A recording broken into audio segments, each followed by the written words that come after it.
Bom dia, meu nome é Eduardo Simonini, eu sou psicólogo e também trabalho como professor pelo Departamento de Educação da Universidade Federal de Viçosa, em Minas Gerais.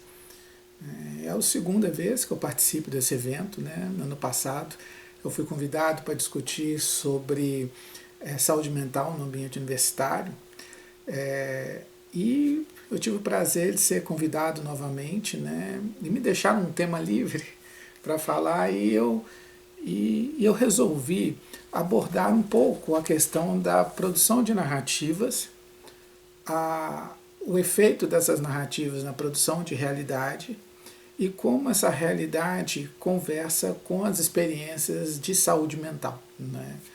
Então, são esses caminhos, né, que eu pretendo fazer, um breve caminho, sabe, bem tímido, né, que eu pretendo conduzir a nossa conversa, né, para pensar um pouco dessas possibilidades de vida, dessas ampliações de mundo, dessa flexibilidade de existência que eu chamo de saúde mental. Né? Porque saúde, para mim, envolve a flexibilidade de você conseguir atravessar problemas. Saúde, como até comentei no evento passado, para mim, não significa ausência de doenças, ausência de problemas, ausência de desconfortos.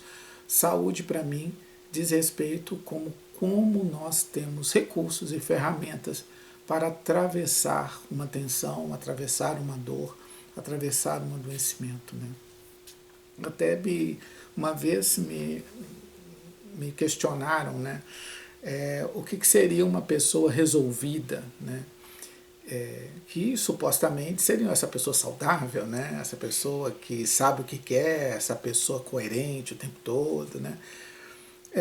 E eu lembro que eu fiquei matutando um pouco essa questão, ela não ficou tão resolvida naquela hora para mim, eu pensei um pouco a respeito e eu dei conta que a própria pergunta já cabia na resposta, né? Porque para mim uma pessoa resolvida é uma pessoa que resolveu tomar uma atitude e vai assumir as consequências. Ele resolveu fazer escolhas e vai assumir as dores das escolhas. Isso é o meu entendimento. Por exemplo, uma pessoa emocionalmente saudável não significa uma pessoa que não faz besteira, que não erra, que não fracassa, mas uma pessoa disposta ao erro, disposta ao fracasso, disposta às escolhas, enfim, disposta à vida. Isso é uma coisa difícil em todos nós. A gente está sempre em cima do muro porque a gente não quer sofrer. Então, dentro dessa discussão, né, sobre nossa saúde mental, que eu gostaria de trazer um pouco dessa discussão sobre narrativas. Em especial, tem uma história, né, que vocês vão ver que eu vou contar algumas histórias, né, para fazer jus até o título desse encontro. Né, deixa eu te contar uma história.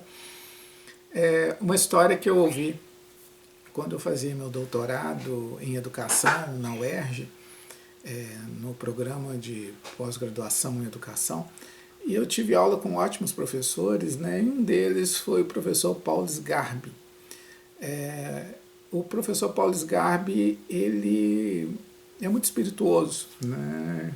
Também um grande narrador, e uma história que ele contou era que uma vez ele estava com um grupo de pessoas, né, subindo uma montanha, e nessa subida uma pessoa virou e falou assim: nossa, que lindo, isso daqui parece uma pintura. E ele foi refletindo com a gente, que estranho movimento é esse de nós olharmos para um ambiente natural e só conseguimos pensar esse ambiente a partir de uma pintura, como se a vida imitasse a arte, né? E não a arte imitasse a vida. Na época nós rimos, né? Achamos esquisito, né? Nossa, isso parece uma pintura, como se primeiro a pessoa tivesse a sensibilidade para a obra, para depois conseguir enxergar a beleza, né, das montanhas que ele viu. Mas aí, tempos depois, eu encontrei um texto de um escritor inglês chamado Oscar Wilde, em que Oscar Wilde vai discutir exatamente esse ponto que o professor Paulo Sgarbi trouxe para a aula. Só que o Wilde ele vai dizer que as coisas não estão prontas. Nós primeiro temos que sermos afetados por um conjunto de artes para conseguirmos enxergar as coisas. Né? Esse texto está num pequeno ensaio chamado Decadência da Mentira, que foi até publicado recentemente aqui no Brasil. Né? Teve uma nova, acredito até numa nova tradução. E nesse texto, Oscar Wilde fala exatamente isso. Vamos dar liberdade de ler aqui para vocês. Ele diz assim: as coisas são porque as vemos. E o que vemos e como vemos depende das artes que tenham nos influenciado. Olhar alguma coisa é muito diferente de ver essa coisa. Uma pessoa não vê nada até que consiga enxergar sua beleza. Então, e somente então, aquilo é visto e ganha existência. Ou seja, as coisas não existiriam independente do nosso jeito de olhar, do nosso jeito de senti-las, do nosso jeito de vê-las. É muito parecido com o que o professor Paulo Sgarbi nos provocou. Às vezes você está numa paisagem muito bonita e às vezes você só consegue ver essa paisagem por outras artes que te compuseram, por outras sensibilidades que você foi trabalhado nelas. E a beleza das coisas talvez não esteja nas coisas. A beleza das coisas talvez esteja no sentido que nós oferecemos a elas. E isso é trazido também para o outro grande contador de histórias, Manuel de Barros, um poeta matogrossense, falecido há pouco tempo, né, por mais de 90 anos. E ele tem um livro chamado Memórias Inventadas. E há um trechinho de Memórias Inventadas que Manuel de Barros comenta o seguinte: a importância de uma coisa não se mede com fita métrica, nem com balanças, nem com barômetros, etc.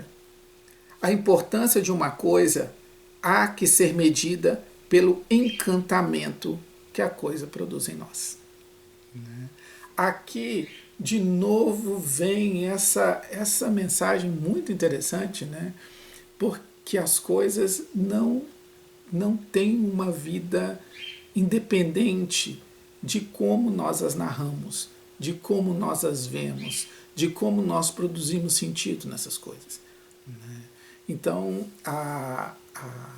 essa perspectiva também é apresentada de uma forma muito interessante por Wim Wenders, um diretor de cinema que ele filmou um dos filmes mais bonitos que eu acho, às vezes, mas é um filme diferente, né? Não é um filme de ação, não é um filme de explosões, né? É um filme, de certa forma, bastante intimista, chamado Asas do Desejo. Nesse filme, Wim Wenders nos apresenta anjos. E esses anjos observam os seres humanos. Isso se passa em Berlim, né, uma cidade cheia de estátuas de anjos. Né? E esses anjos observam os seres humanos. Eles caminham entre os seres humanos, esses anjos ouvem, sussurram nos ouvidos também dos seres humanos, na busca da sensação.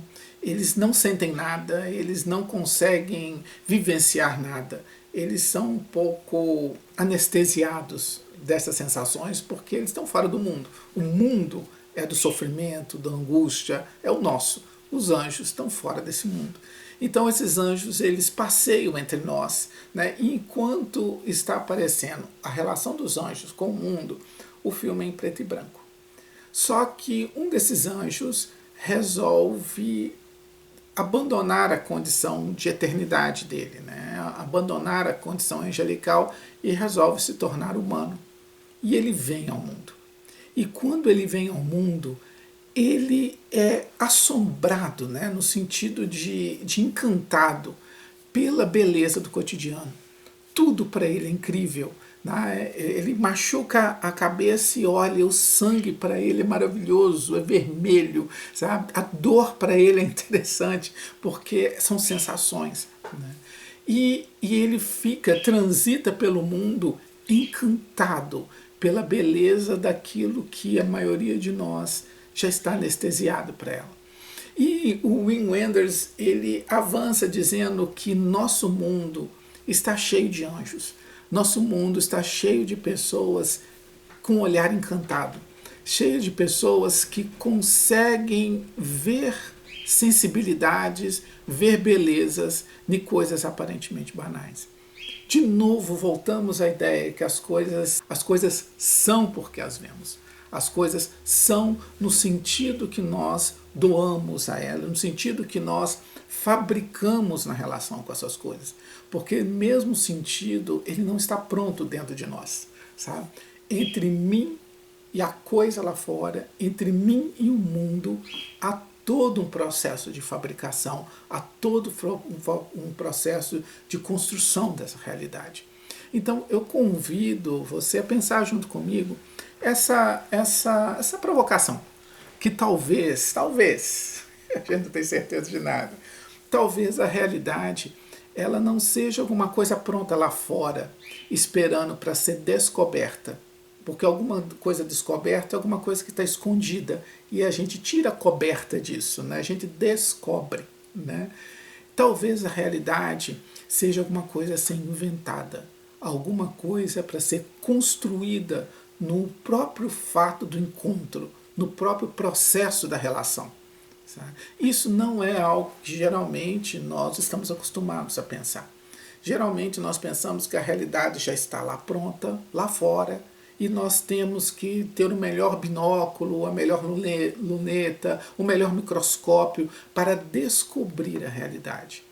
Mas o que eu vejo quando eu trago aqui Oscar Wilde, quando eu trago Wim Wenders, os seus Aros do Desejo, quando eu trago Manuel de Barros, é esse pensar que até que ponto a realidade ela possa ser inventada pela nossa experiência, na nossa experiência.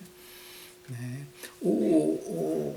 Já que a gente está falando de literatura, né? Já que a gente está atravessando essas leituras, cinema, literatura, essas coisas, tem um livro de Marcel Proust chamado Em Busca do Tempo Perdido, mas o primeiro livro chama O Caminho de Swan.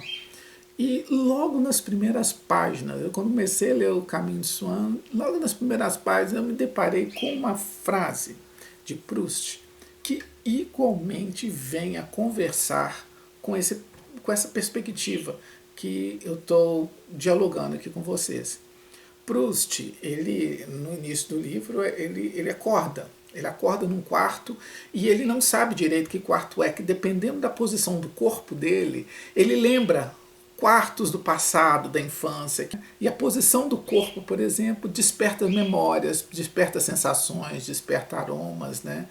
E numa parte dessa passagem, uma passagem longa sobre esse despertar, ele faz o seguinte comentário: talvez a imobilidade das coisas ao nosso redor lhe seja imposta pela nossa certeza de que as coisas são elas mesmas e não outras, pela imobilidade do nosso pensamento em relação às coisas.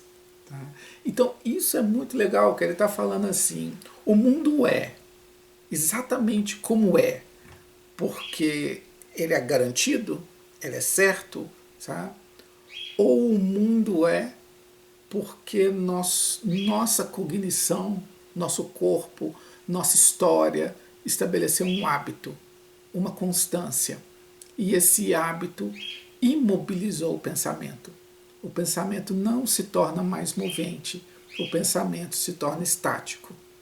E aí, até que ponto, quando nós falamos de realidade, que as coisas são isso, e já todo definido, e que as pessoas são assim, que nós também já estamos definidos, a gente não está construindo uma história imóvel, uma história que marca pela necessidade de uma anestesia, né, da novidade, anestesia do risco, anestesia de deslocar o pensamento para outros elementos, outras maneiras de existir e pensar que às vezes possam vir a ser arriscadas, né, quando nós estamos tão confortavelmente habitando um mundo estável, garantido e coerente às nossas percepções, né.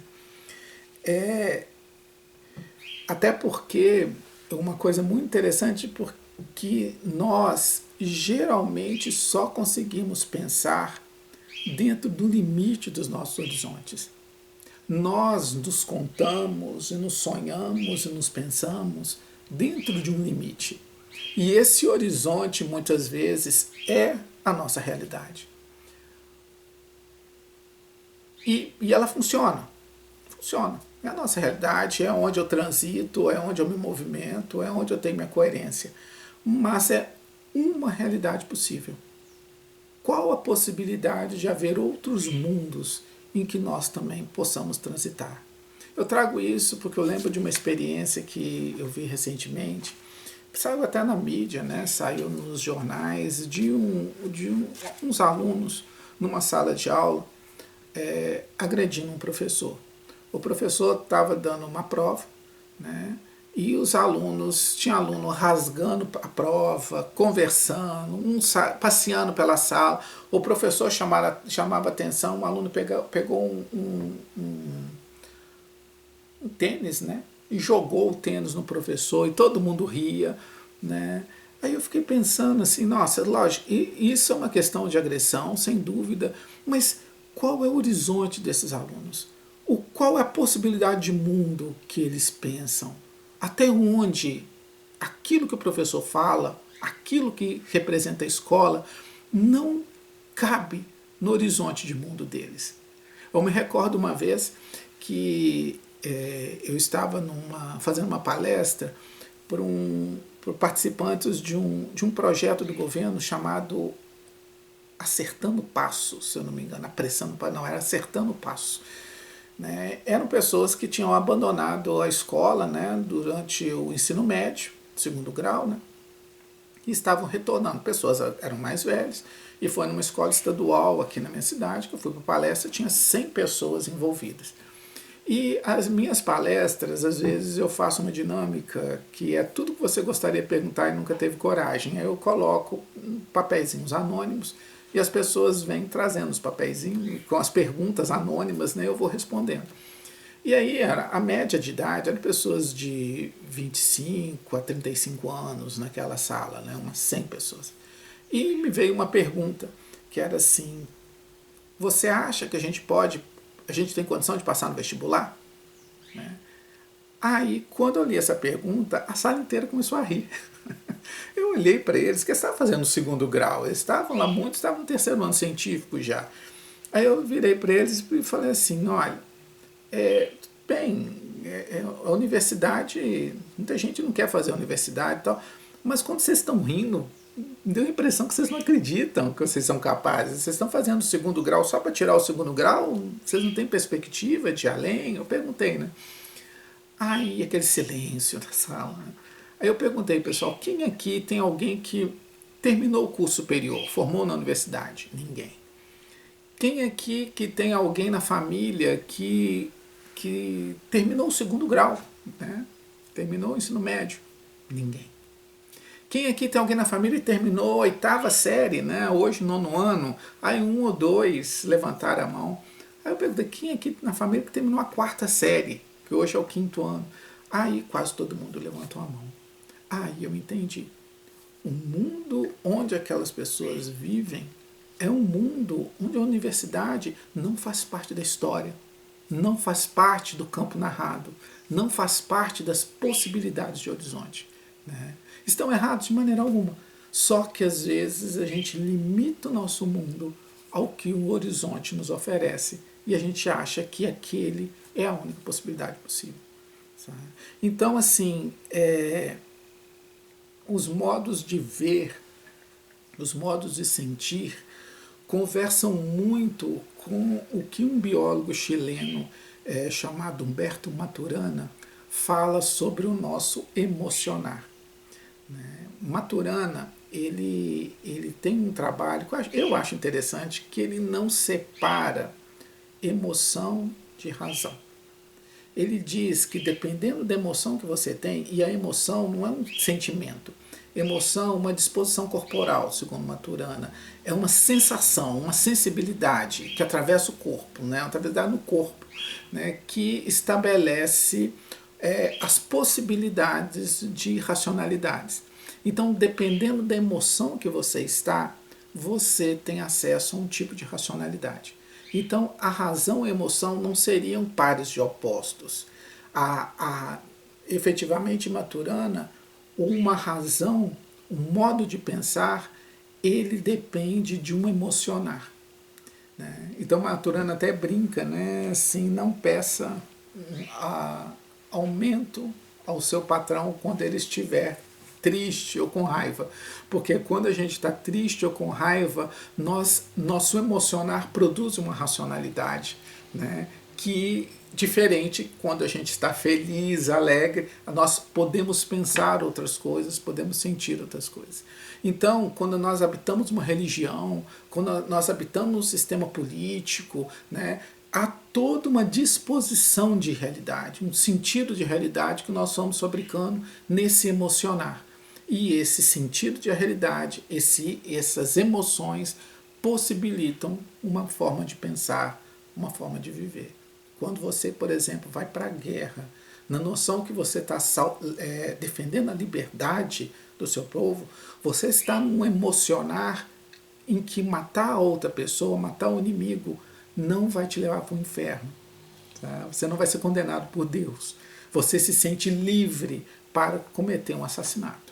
Né? Diferente quando você não está na guerra, se você comete um crime desses, o seu emocionar pode te colocar, por exemplo, em crises morais imensas, em grandes angústias por ter tirado a vida de alguém. Né? Então, dependendo da emoção, você pode pensar uma coisa. E é isso que eu acho interessante, né? Quando eu volto nos textos de Oscar Wilde, de Proust, de Manuel de Barros, né? As coisas são pelo encantamento que nós damos às coisas. As coisas não estão prontas, elas dependem do nosso encantar. E essas coisas, né? Elas diz respeito a uma dimensão de vida, né? A vida é esse elemento que nós acordamos todo dia para ela. A vida é esse elemento que nós compomos todos os dias com ela. A vida é uma experiência que efetivamente não está pronta. A vida é uma experiência que a todo momento nós fabricamos nesse convívio. E à medida que nós fabricamos, nós narramos sentidos, nós narramos perspectivas. Né? E quando eu vejo com Maturana em que razão e emoção não são pares de opostos, eu penso também que corpo e pensamento igualmente não são pares de opostos. René Descartes, por exemplo, ele dizia que não existe nada na dimensão do corpo que diz respeito ao pensamento e nada na dimensão do pensamento que diz respeito ao corpo. Sabe? Ele trouxe essa perspectiva muito dualista, onde pensamento e corpo estão divorciados, onde razão e emoção estariam divorciadas também. Né?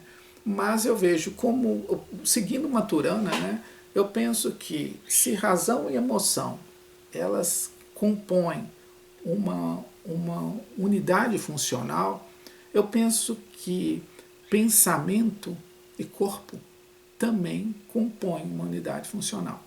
Né? E isso é interessante, né? Que tem uma história que eu conto para ilustrar, que é a história de Joãozinho e a mulher melancia. Eu falo que Joãozinho, ele uma vez estava assistindo a um programa de televisão em que a mulher melancia estava lá dançando, né, com o traseiro avantajado dela, e vestida naquela roupa de super-herói, né, todo aquele colã onde a gente não sabe onde é que está o zíper. Né. E Joãozinho, de noite, ele deita na cama e, não tendo mais nada muito útil para pensar, cria uma forma pensamento. Cria o pensamento na imagem da mulher melancia dançando para ele. Né? E como ela começa a dançar para ele, o corpo, na hora que ele vê, né, vamos dizer que ele resolve tirar a roupa da mulher melancia, já que o pensamento é dele, né, a forma, o pensamento é ele que criou, ele faz o que quiser com ela, né, e deixa a mulher melancia dançando nua para ele. Em 5 segundos, Joãozinho está armadinho, pronto para fecundar a mulher melancia. Né? E aí eu pergunto, o que essa história, né, sobre excitação sexual tem a ver com a unidade, né, corpo-pensamento? É a questão seguinte, o Joãozinho, ele criou uma imagem. A imagem não está lá, não é a mulher não é concreta para ele. Ele criou uma forma pensamento. E essa forma pensamento, o nosso corpo, por exemplo, ele não sabe o que é dentro, o que é fora. Aquilo que é pensado, aquilo que é construído, ele tem no nosso corpo uma materialidade de fato, de verdade mesmo. Então, quando o Joãozinho ele imagina a mulher melancia, há uma mudança hormonal, há uma mudança cardíaca, há uma mudança muscular, tá? Todo o corpo ele entra em um estado de trabalho para que o Joãozinho possa ter condições de fecundar a mulher melancia. Agora, eu convido você a pensar o seguinte, se a imagem e pensamento de uma mulher nua é visível, pode ser visível na ação do corpo, numa excitação corporal do corpo do menino, imagina que se você cria uma imagem e pensamento onde você sustenta que eu sou uma merda, eu sou um fracasso, onde você conta uma história que você é uma pessoa que não presta, ou se você conta uma história que você vale a pena, ou você conta uma história que você é resiliente, como a história que você conta para você cria uma imagem a seu respeito e como isso te afeta em termos hormonais, musculares, cardíacos, sanguíneos, atingindo o seu corpo. Né? Então, isso conversa com o Maturana, quando ele fala que as nossas emoções são disposições corporais. Porque da mesma forma que a maneira como pensamos pode interferir no corpo, a maneira que nós nos as disposições do nosso corpo pode interferir no pensamento. Né? Então eu não vejo, junto com Maturana, distinção entre razão e emoção, entre corpo e pensamento. Né? Da mesma forma, e aí eu passaria, né, por um outro elemento. Tá? Eu não veria uma distinção entre pensamento e mente. Tá? Entendendo aqui que o pensamento ele pode ter um caráter pessoal, né? É uma forma como você se organiza, uma forma como você ensinar, sabe? Mas o seu pensamento ele é o tempo todo tramado com o mundo. Você nunca pensa apenas na sua particularidade, apenas na sua individualidade. O ato de pensar é um ato coletivo. Você sempre pensa numa rede. E essa rede, essas conexões, essas relações dentro das quais você pensa, eu chamo de mente. Tá?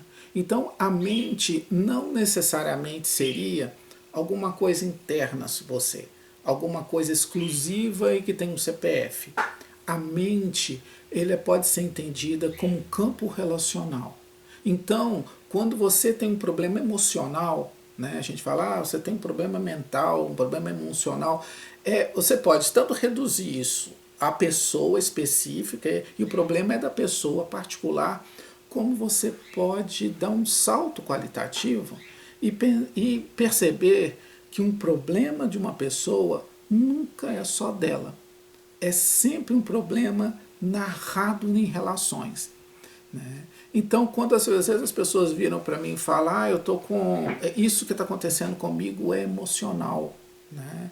Eu estou numa angústia e isso é emocional. Muitas vezes a gente pensa que emocional é o privado, não é. Porque o que é emocional?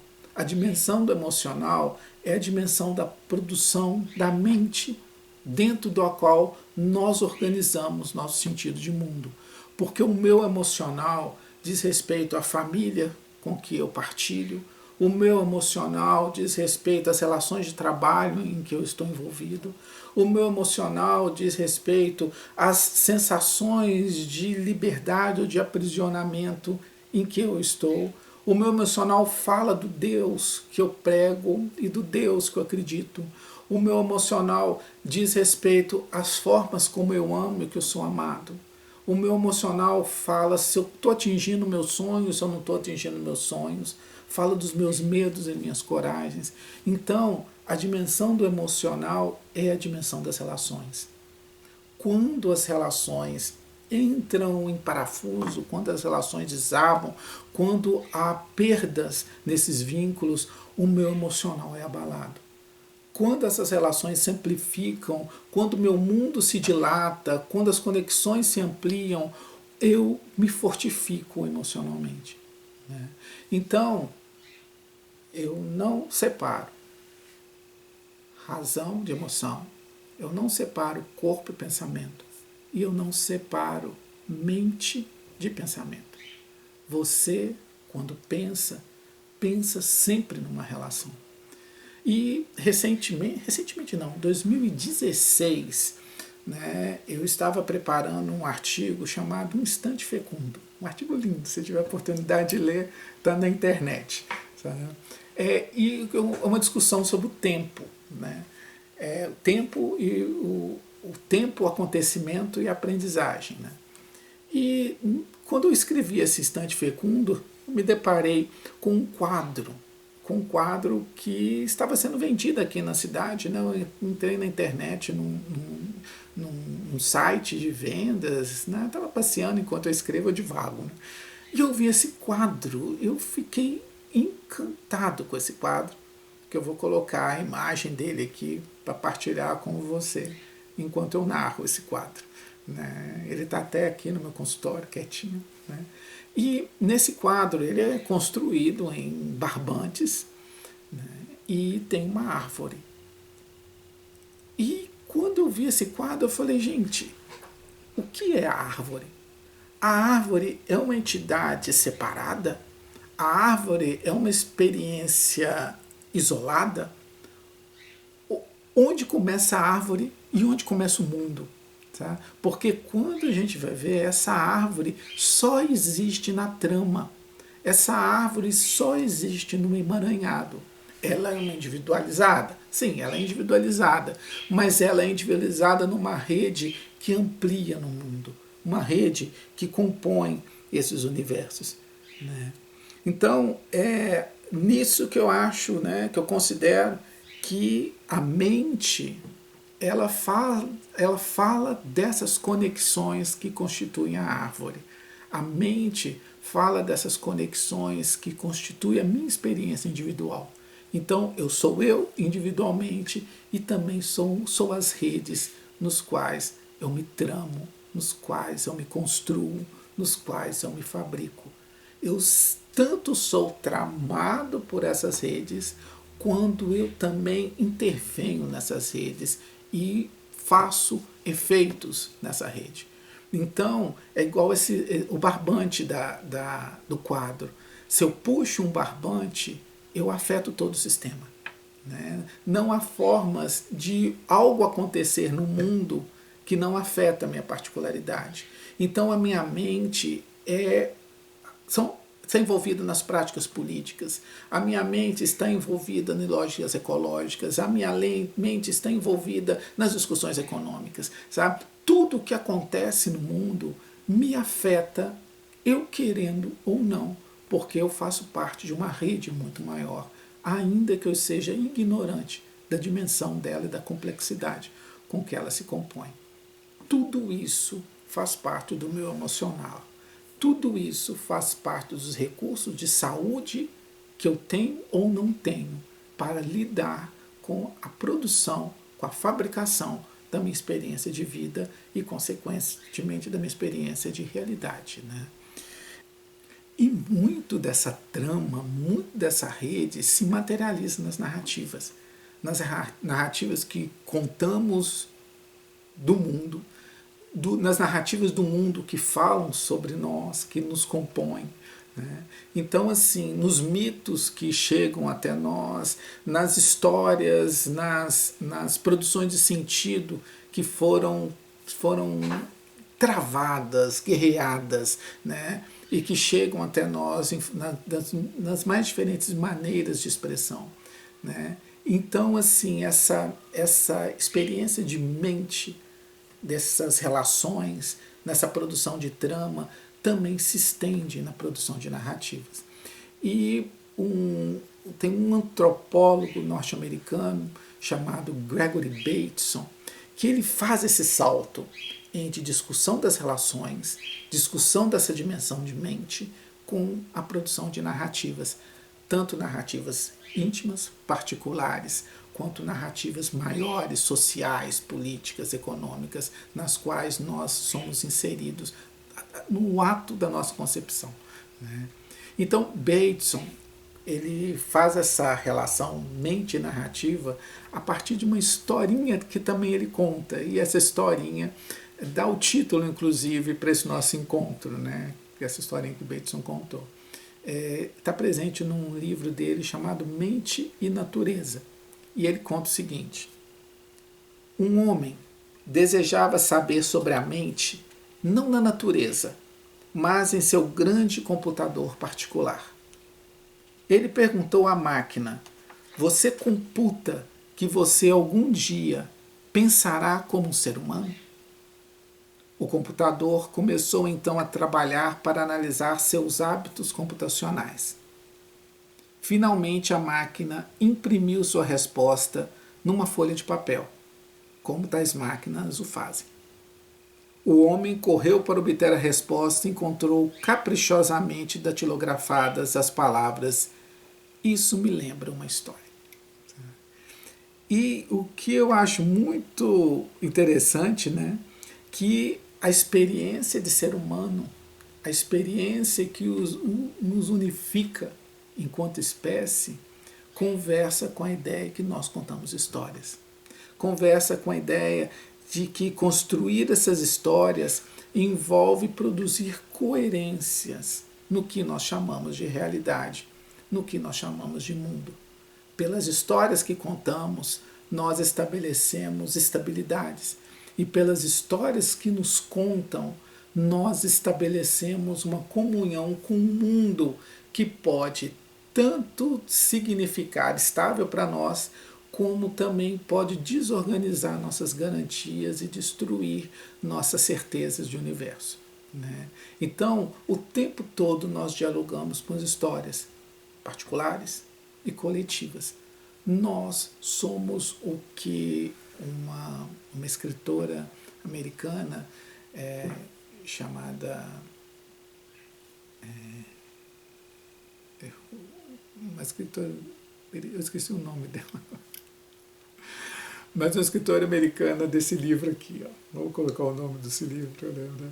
Ela fala que nós somos uma espécie fabuladora, nós somos uma espécie que conta histórias, e essas histórias inventam quem somos. Né? Então, por exemplo, ela mesma ela diz que ela coloca uma questão interessante: nosso nome, essa coisa tão particular nossa, né? Tão íntima nossa, ela faz parte de histórias. E essas histórias são, nosso nome, ele transborda outros sentidos para além de nós. Eles contam de outras experiências que compõem toda uma mentalidade de um mundo a partir do qual o seu nome foi cunhado. Por exemplo, eu tenho uma filha que fez 15 anos agora, o nome dela é Olivia. Só que a minha primeira filha, se eu tivesse uma filha de primeira assim, o nome nunca seria Olivia, seria Clara ou Celina. Tinha nomes sendo colocados, era Clara ou Celina. Mas em 2004, em janeiro de 2004, meu pai faleceu. Né? Ele teve enfisema pulmonar, aí teve um conjunto de problemas derivados desse enfisema. E em janeiro de 2004 ele faleceu muito jovem, com 61 anos. Né? E eu fiquei muito sentido, né? Ele estava do meu lado, ele faleceu do meu lado, né? Eu fui a última pessoa a estar com ele no hospital, né? E eu lembro que eu saí, eu casei em 2000, então estava 4 anos, né? Já 3 anos e meio, 4 anos casado. E isso me marcou muito, a ideia de eu perder meu pai. Eu falo assim, não, acho que era no momento de eu ter outra pessoa na minha vida, né? Um filho, né? E eu e minha esposa assumimos a gravidez, né? Então ela engravidou e só que nós demos para o feto, né, para o menino que está vindo na gravidez, o nome de Emanuel. Meu pai chamava-se Manuel. Então nós quisemos fazer uma homenagem ao meu pai, né, colocando Emanuel no nome do menino. Só que o que acontece? Nós perdemos o bebê com 8 meses de gestação. 8 meses de gestação, o coraçãozinho dele parou. Né? Não houve nenhuma justificativa clínica maior, fizemos exames de placenta, genético, para ver se tinha alguma coisa, não tinha problema. Né? E nós ficamos muito abalados, mas resolvemos 1 ano e meio depois tentar outra vez um bebê. Né? E quando engravidou, veio uma menina. Né? E com a menina, aí foi uma intervenção mais minha. Eu não coloquei Clara, não coloquei Celina como pensado antes, porque eram pensamentos da época do Emanuel. Sabe? Seria Emanuel, Claro, Celina. Eu falei, vamos contar uma outra história. Essa menina tem que ter uma outra história, não uma história do passado. E aí, aos 13 anos de idade, eu tinha lido um livro chamado Olhai os Lírios do Campo, de Érico Veríssimo. Né? Olhai os Lírios do Campo começa contando a morte de Olívia. Começa morrendo, Olívia começa morrendo no começo do filme. Tá? Mas, no filme, não, do livro, no decorrer do livro, a gente é apresentado a Olívia, né? E Olívia se mostra uma pessoa de valor, uma pessoa lutadora, uma pessoa sensível, uma pessoa madura diante das dificuldades que ela tem que viver e diante da própria morte que ela está sofrendo. Né? E aí, diante daquela leitura que eu tive com os 13 anos de idade, nós decidimos, né, dar o nome de Olívia à menina que nascia. Quando você vai ver, Olívia é uma pessoa, aqui, 15 anos, saudável, né? Mas ela é mais que uma pessoa. Ela é um sonho, ela é um projeto, atravessa uma morte, atravessa uma ressignificação de nomes. Né? Então, quando a gente analisa o nome de Olívia, a gente tem todo um mundo, todo um conjunto de relações, todo um conjunto de histórias para dizer quais as expectativas que se tem quanto a essa menina e quais as expectativas que ela, pouco a pouco também, vai contar a partir dela dentro do mundo onde é que ela nasceu, dentro das relações onde ela foi concebida. Né? Então, essas histórias que nós contamos e essa espécie fabuladora que nós somos, nós construímos tanto céus, quanto conexões, quanto sentidos que nos fortalecem, né? Quanto nós construímos verdadeiros infernos. A gente constrói sentidos que nos destroem, que nos arrebentam. Então, nós somos contadores de histórias. Só que as histórias nunca são nossas apenas. As histórias falam das relações. As histórias falam de uma mente, né? Entendida como esse processo de vínculos, de trama, no qual todos nós estamos inseridos e que ajudamos a contar também com a nossa vida. Né? Mas eu gostaria de dizer para vocês, em uma outra perspectiva não tão comum, as narrativas que contamos, eu não penso tais narrativas como sendo interpretações da realidade, como se a realidade estivesse, volta a ideia, né, pronta lá fora, esperando para ser descoberta. Não. As narrativas, no entendimento que eu trago aqui para vocês não são interpretações. As narrativas, elas criam realidade. Quando nós narramos uma história, quando eu narro a minha filha, quando eu narro para mim um sentido na minha vida, eu produzo sentido, eu produzo realidade, eu produzo significação. Tá? Então, nós somos seres contadores de histórias e essas histórias ampliam ou limitam os nossos horizontes. Né? É nisso que eu considero que dentro de determinados limites nós estamos vivendo como uma espécie de realidade que inventamos. Né? O fato de ser inventada não significa que seja falsa. Tá? A invenção é o ato de criar, é o ato de dar vida às coisas. Então, por exemplo, nós inventamos o revólver. O revólver não existe. Nós pegamos elementos dispersos, combinamos, criamos tecnologia nesses elementos e montamos uma máquina. Depois dessa máquina montada, depois dessa máquina inventada, ela pode matar. Então você é narrado em histórias, em papéis que te dão sentido, mas os papéis eles também são montados no convívio social. Né? Então, assim, o tempo todo nós nos compomos nessas narrativas, nós nos compomos nessas histórias e, igualmente, nós criamos possibilidades, limites a partir de como essas histórias nos oprimem ou quanto essas histórias nos ampliam. Né? Então, me faz lembrar de uma frase de um filósofo chamado Gilles Deleuze, uma frase que ele colocou num livrinho pequeno sobre Nietzsche, né? Inclusive sobre Nietzsche, Nietzsche é filosofia, e depois um pequenininho, só escrito Nietzsche. Né? E Deleuze ele fala o seguinte nesse texto, né? ele apresenta aqui, que eu acho muito interessante, ele fala que os modos de vida inspiram maneiras de pensar. Os modos de pensar criam maneiras de viver. Vou repetir. Os modos de vida inspiram maneiras de pensar. Os modos de pensar criam maneiras de viver.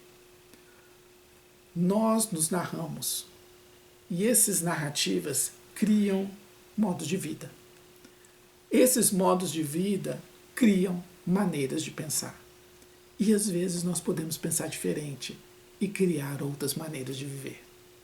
A realidade, o mundo, a realidade, ela não está pronta, acabada, para o nosso bem ou para o nosso mal, porque isso aí angustia muitos de nós. Muitos de nós gostaríamos de estar numa coisa fechada, acabada, determinada, pronta. Sabe? Só que o que eu convido vocês a caminhar aqui é que vida e mente são experiências coextensivas. Vida, mente, realidade são experiências coextensivas.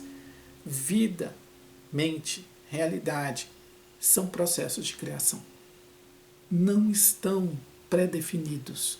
Eles o tempo todo estão sendo compostos, e é aí que eu vejo o papel das narrativas como um elemento importante de compor e ressignificar o que nós chamamos de realidade, o que nós chamamos de mundo, porque mundo e realidade se constituem na trama, se constituem numa dimensão que eu chamei aqui de mente. Né? Então, eu me recordo até de Santo Agostinho, né? Santo Agostinho tem um livro chamado Confissões, onde ele faz um raciocínio que eu acho muito criativo. Santo Agostinho ele fala que Deus ele não criou o mundo, porque falar que Deus criou o mundo significa colocar Deus no passado. E Deus é uma experiência fora do tempo. Deus não... e o fora do tempo, né, é a dimensão da eternidade, porque eternidade não significa um tempo que não acaba, muito pelo contrário. Eternidade significa ausência de tempo. porque o que está fora do tempo não muda, porque só o que está no tempo sofre as transformações, sofre as alterações, o que está fora do tempo é imutável. Então Deus, enquanto experiência é imutável, ele está fora do tempo. Então é um erro falar que Deus criou o mundo, porque para Deus só existe um grande presente. Então o mundo nunca foi criado. O mundo é criado permanentemente. Deus, o nosso mundo, ele estando em Deus, é um processo criativo. Né? Então isso coloca uma perspectiva inventiva na realidade. O mundo nunca está acabado. O mundo, enquanto experiência de vida, enquanto experiência de conexão, enquanto experiência que marca a produção de realidade, é o tempo todo invenção. Nosso mundo está inserido o que, uma noção que alguns filósofos vão chamar de acontecimento. Há uma história acontecimental, no sentido de que toda uma estrutura, todo um caminho, todo um trajeto, ele não está protegido pela constância. Nós temos rotinas, nós temos estabilidades, só que essas rotinas e estabilidades, elas podem mudar a qualquer momento. Ela pode sofrer o sopro de Deus, né? No sentido de que a novidade faz parte das convulsões que criam nossa vida, que criam nossa realidade. Né? Então, viver, pensar, criar são partes do processo de existir. Então, a nossa saúde mental, a nossa existência sadia, envolve esse jogo de cintura de acolher a vida tanto como uma constância sempre temporária, porque no próximo movimento nós temos que recriar uma outra história, um outro sentido. Talvez por isso que os budistas costumam dizer que o desprender é o nosso grande desafio na experiência do viver. Não deixar de ter as coisas, mas não apegar às coisas em termos como se elas fossem marcadores de uma eternidade, de uma perenidade, onde vida, num momento em que vida é uma transformação, são mudanças, são problemas e são coisas que ao mesmo tempo podem ampliar os nossos horizontes, até então limitados pelo conforto de nossa percepção. Né? Então, e talvez mesmo por causa disso, né, que o Guimarães Rosa, no livro Grande Sertão Veredas, ele insiste várias vezes numa frase chamada viver é muito perigoso. Né? Porque sim, viver é perigoso, porque viver ele traz sempre em si uma marca da novidade.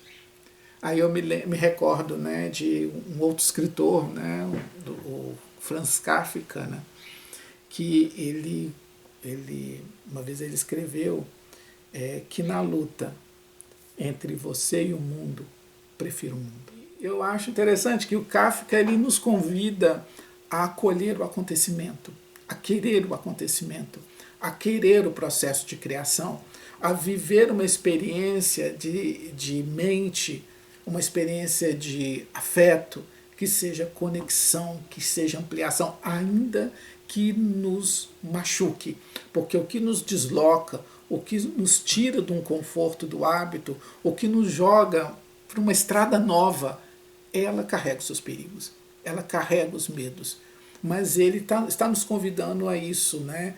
A uma vida que, apesar do medo, seja uma vida que nós ousemos conectar, ampliar.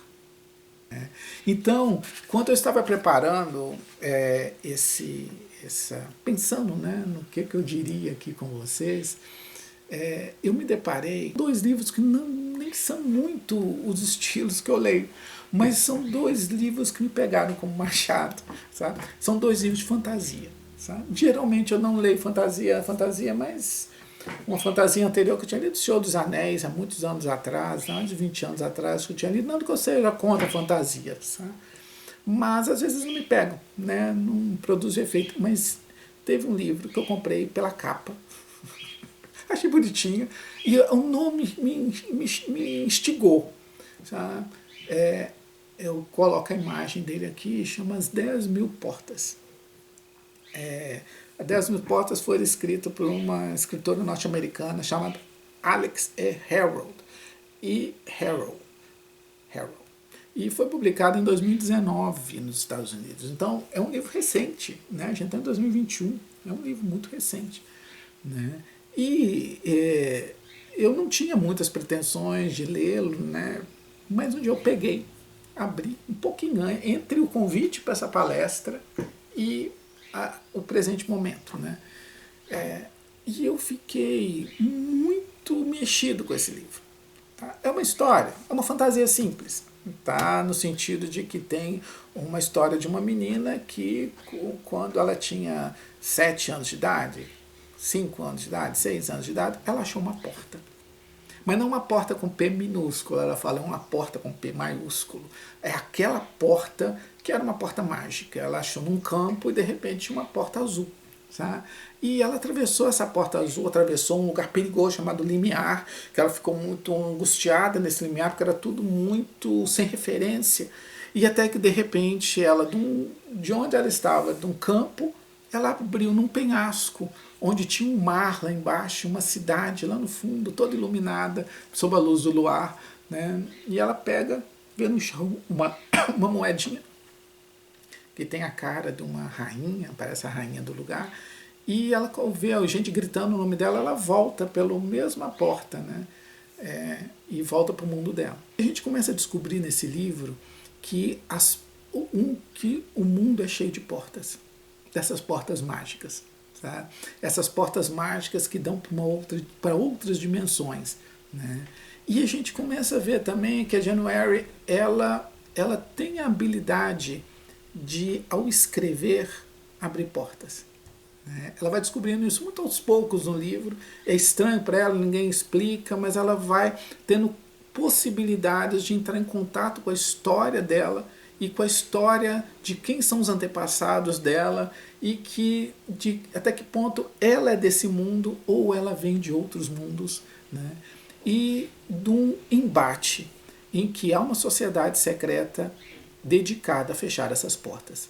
O que a gente tem, esse livro pode ser entendido como um livro de magia, né, fantasia, mas é um livro que discute autoritarismo, xenofobia, racismo.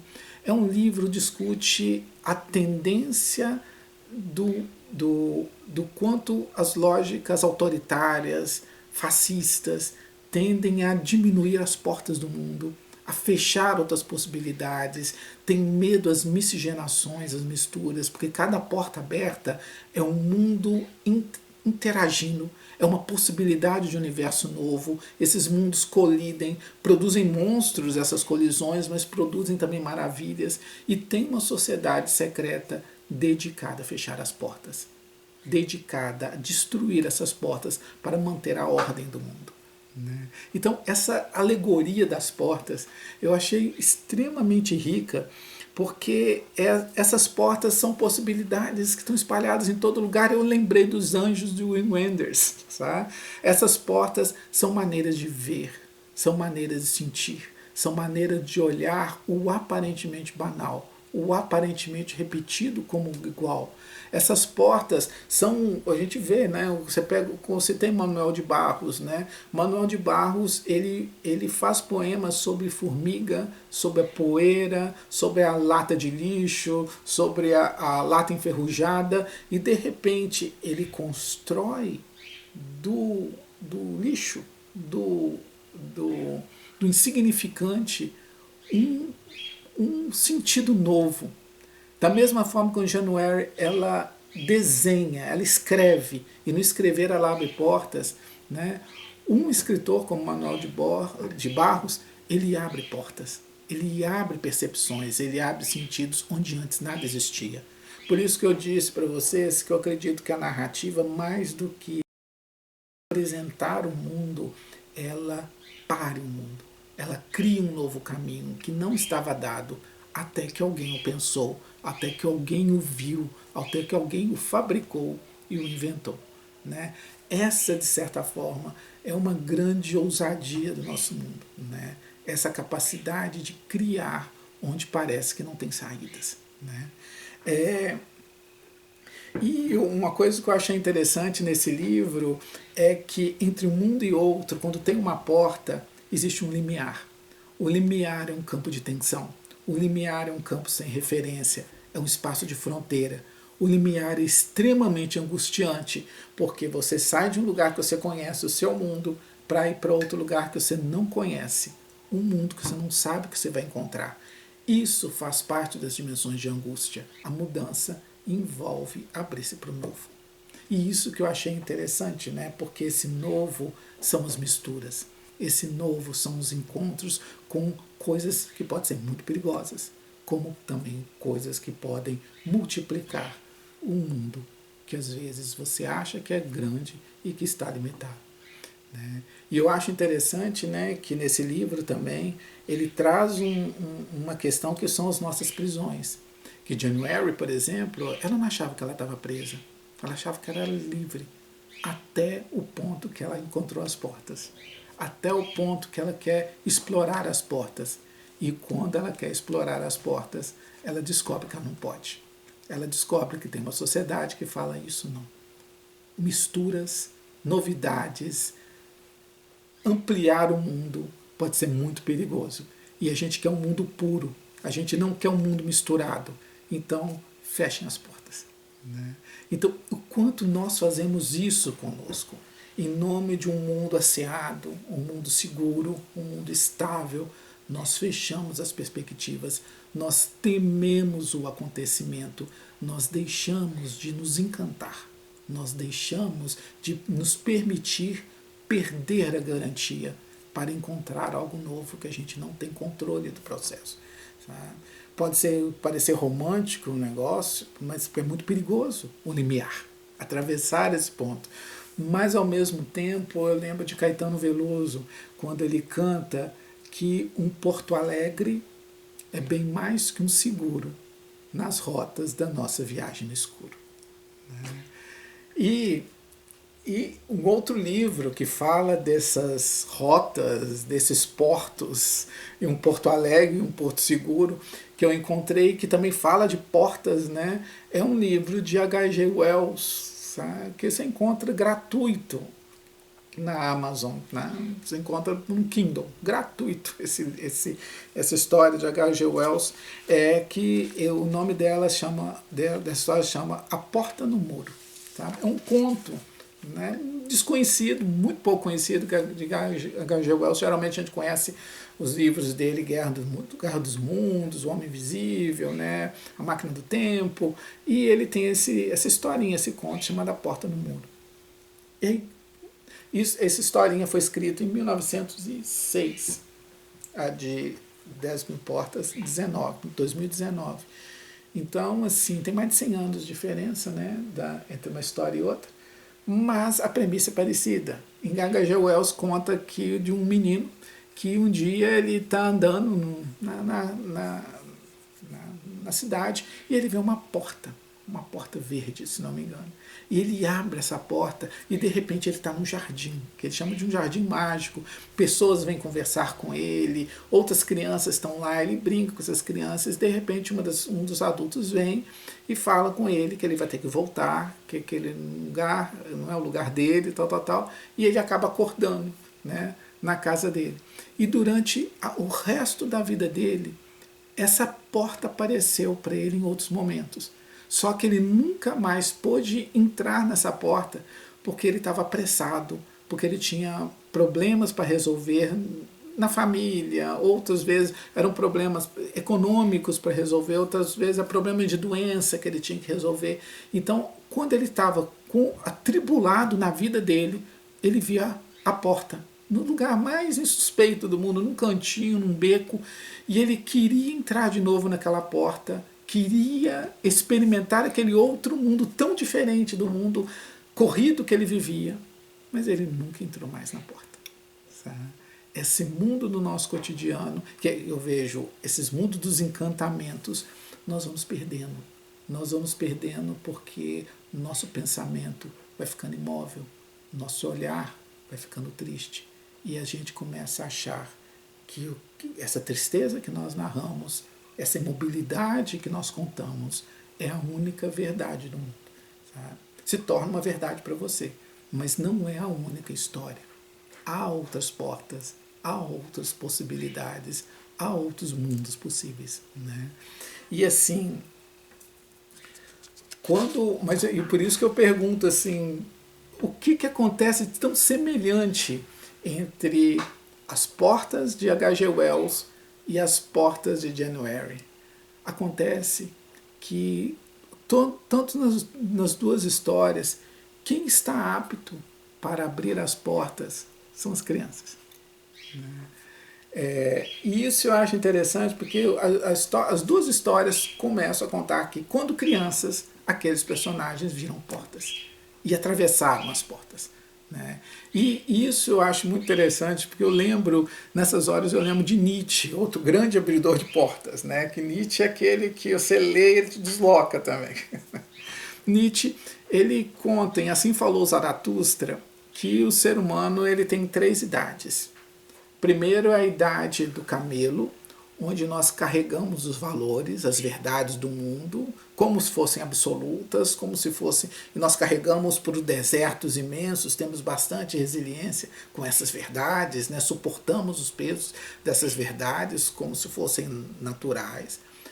A outra idade do ser humano é o leão, onde nós questionamos as verdades. Por que tem que ser assim? Por que não pode ser de outro jeito? Sabe? Por que eu tenho que me submeter?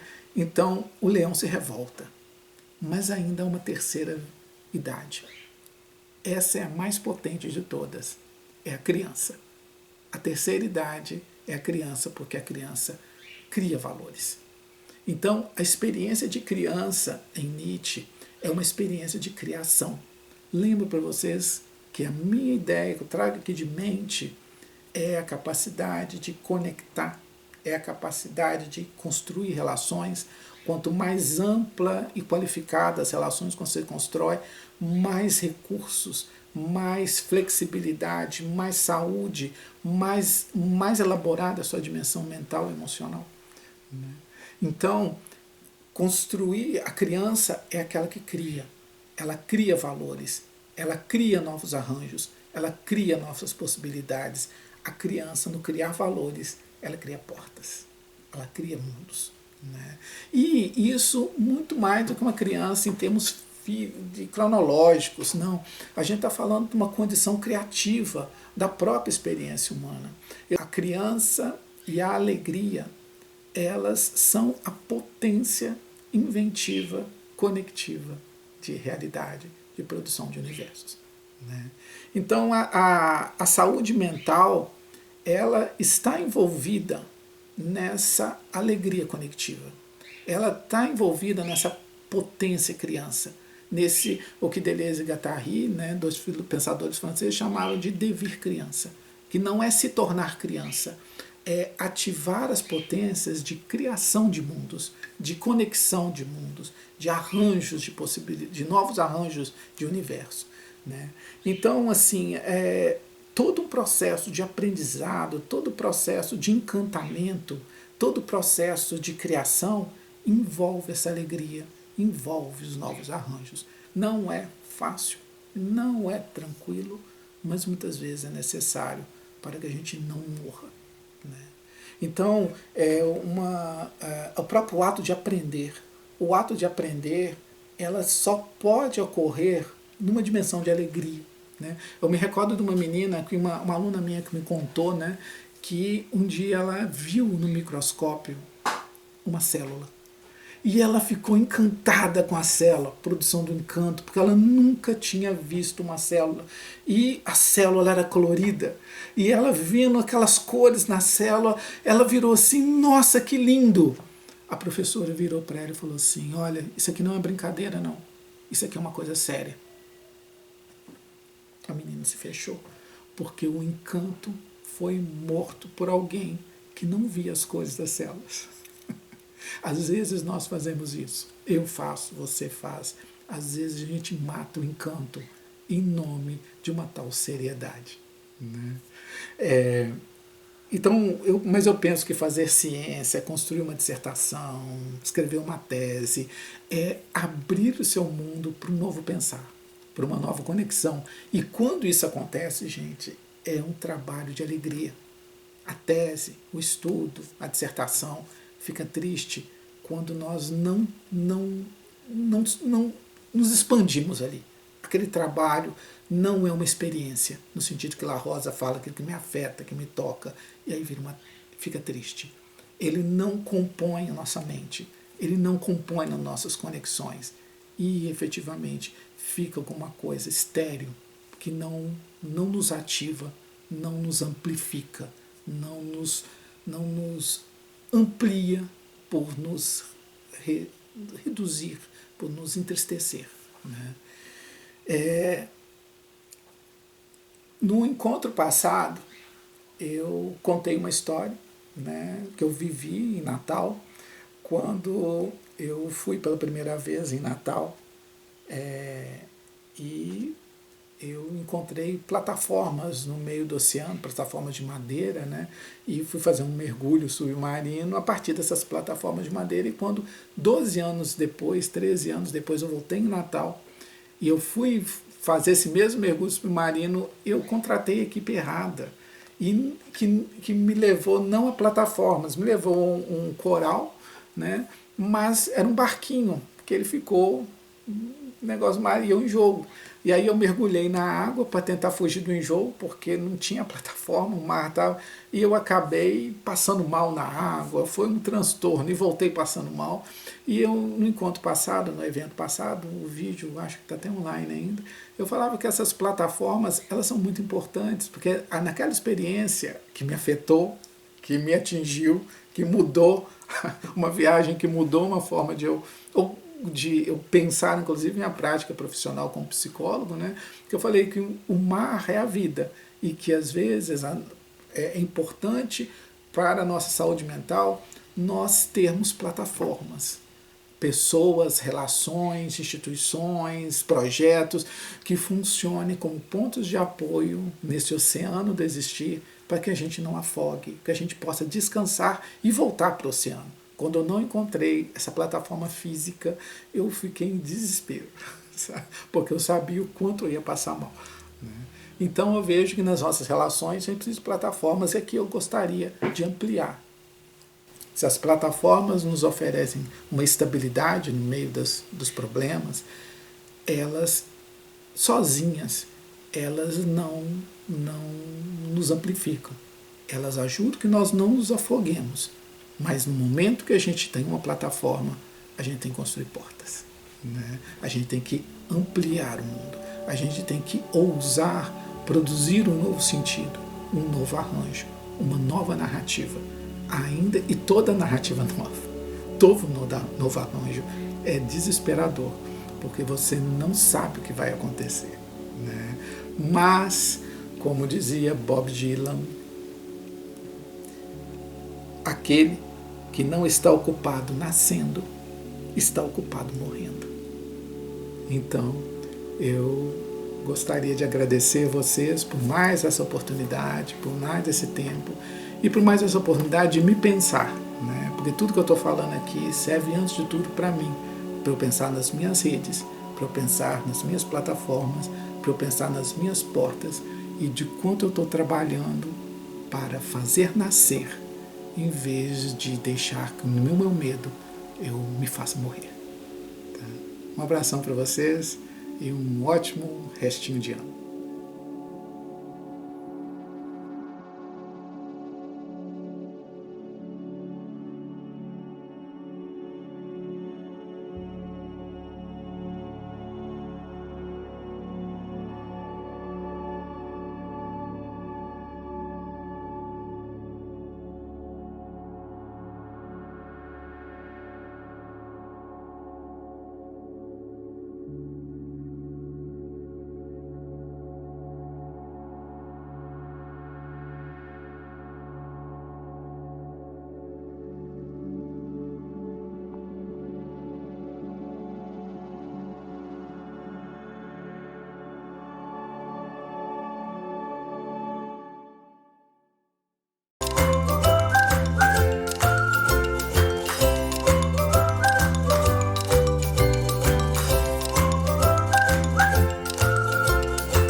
sofrimento é individual, mas todos podemos ajudar. Uma sociedade mais fraterna depende de todos. O CVV está disponível e oferece apoio emocional 24 horas por dia, acolhendo sem julgamentos.